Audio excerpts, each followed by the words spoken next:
Selamat datang di Ruang Psikologi. Terima kasih telah memilih kami dalam sesi konseling ini. Sebelumnya, silahkan kakak untuk memperkenalkan diri.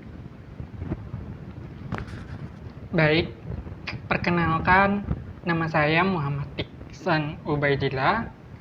Saya berprofesi sebagai desain grafis dan saya juga mahasiswa sekarang. Begitu, Bu. Baik, baik sebelumnya perkenalkan saya Uun Uripa sebagai konselor di Ruang Psikologi ini yang akan menemani diskusi kakak. Baik, apakah ada yang bisa saya bantu? Baik, saya Iksan, bisa dipanggil Iksan.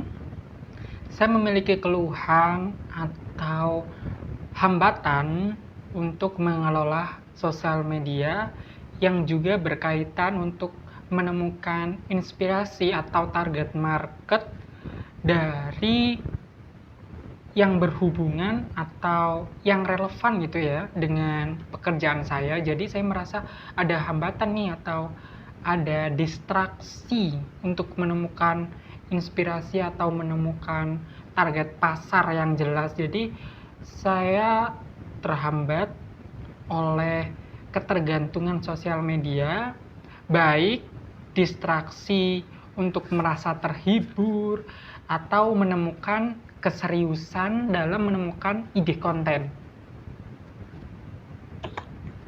Jadi kakak ini masih kesulitan gitu ya dalam mencari ide konten untuk kakak mengembangkan diri gitu ya. Betul. Baik, mungkin apakah ingin ada yang kakak tambahkan lagi? Masih ingin kakak ceritakan lebih dalam lagi? Oke. Pada dasarnya saya memandang bahwa sosial media itu punya kelebihan dan kekurangan ya. Bagi saya sebagai desain grafis, saya menemukan peluang atau kelebihan dari menemukan bagaimana sih target pasar atau klien mempunyai selera desain atau selera visual gitu ya. Sedangkan kekurangannya yaitu tadi ya menemukan atau kurang memiliki fokus begitu ya, terhambat oleh dunia entertain, terhambat musik, terhambat oleh tren.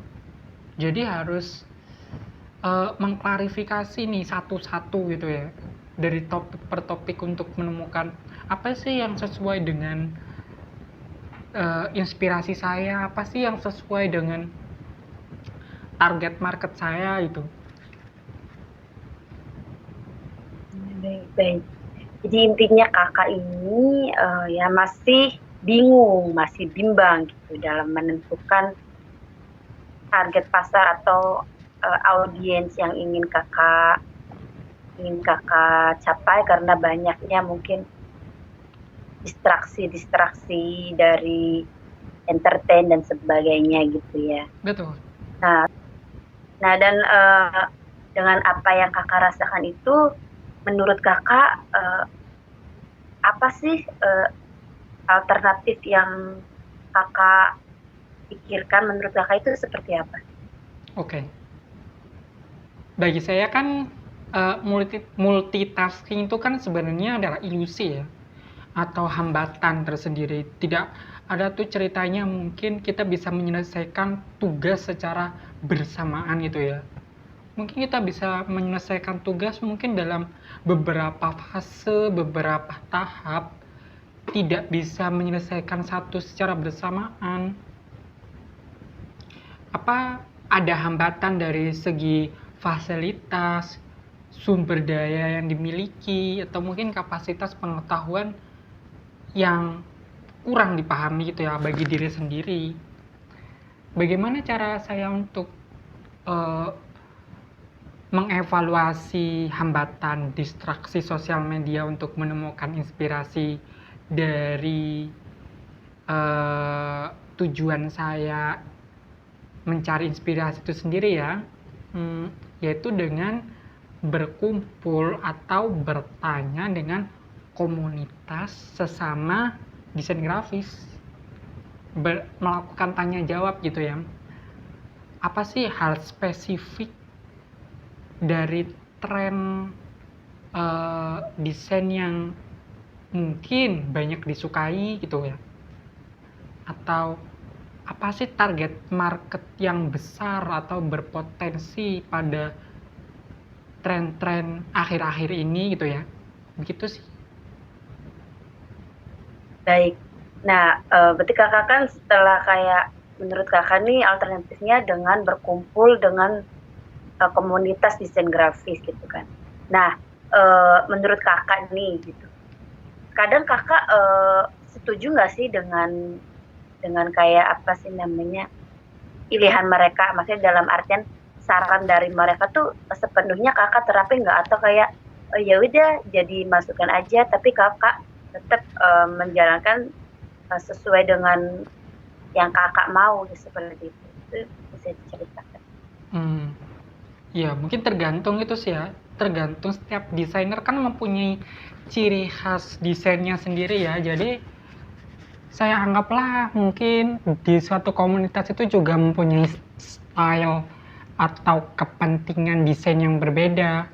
Mungkin dari setiap anggota juga terbuka kok untuk menerima kritik atau saran. Jadi itu kembali lagi sih dari kebutuhan saya sebagai desain grafis, kan mempunyai style desain yang berbeda gitu ya. Tidak semua desain grafis itu menyamakan standar. Mungkin dari segi format atau kualitas mungkin ada standarnya sendiri, tapi mungkin kalau soal target pasar ataupun style atau gaya desain itu kan berbeda-beda.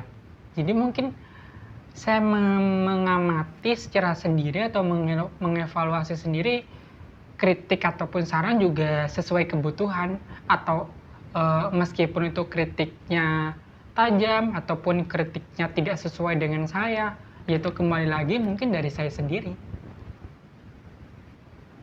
Berarti intinya kakak tuh maksudnya masuk dalam komunitas desain grafis itu ya ini menemukan masukan-masukan gitu. Pada akhirnya akan memakai saran dari mereka atau tidak itu ya memang semua tergantung dari kebutuhan setiap desain grafis itu masing-masing, seperti itu ya kakak. Betul. Baik, terima kasih kakak atas ceritanya. Saya sangat berempati dan memahami apa yang kakak rasakan.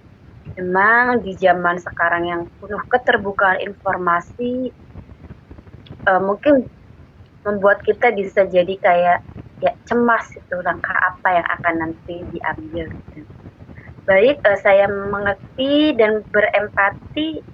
Mungkin dari saya sih ya gitu dalam menghadapi kayak distraksi itu dengan banyaknya keterbukaan informasi tersebut, mungkin menurut saya ya kakak harus lebih tahu sendiri sih, tahu nilai kakak, jadi kakak ini maunya seperti apa, terus targetnya itu siapa.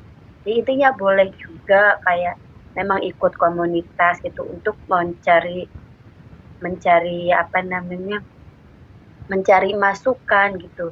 Untuk eksekusinya gimana itu semua tergantung dari kakak sendiri sebagai desain grafis yang profesional seperti itu. Baik, mungkin dari cerita kakak ini akan ada evaluasi selanjutnya bagaimana untuk kedepannya gitu. Jika memang kakak membutuhkan atau membutuhkan sesi konseling selanjutnya, kami sangat terbuka sekali seperti itu ya Kak. Baik, apakah ada yang ingin disampaikan lagi? Oh, sudah. Sudah cukup? Betul.